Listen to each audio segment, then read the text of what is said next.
I mean, that's why I was guys. That's why I love doing this show because you can it brings up epiphanies for me in the moment too as you guys are talking because the other aspect of this too is the media and advertising landscape is changing to a very large degree right now, and so that makes me actually think that private label brands will become even more important when you factor the media spend and the ad spend into the equation too, and who has the data in the future going forward, that being the retailers and their retail media networks.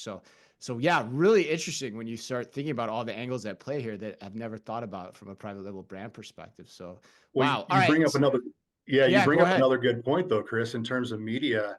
The retailers that are winning are the ones that are really pushing their own private brands in a big way. Historically, Right. you look back, it used to be just dead net costing, dead net pricing. Let's just put the Hmm. cheapest product out there, or not cheapest product, but you know what I mean. Hmm. Put the Hmm. most affordable product out there for the customer or guest, and compete.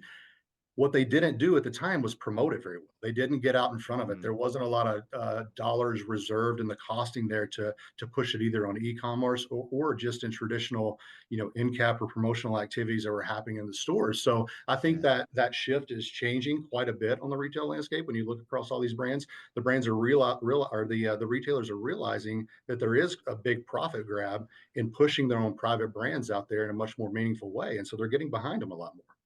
Yeah, and to Bethany's point too, with the rise of the social influencer and them playing a Yep. larger role too, there's people out there doing it for them at a very low cost or a very and they're very accessible too because influencers are not hard to find.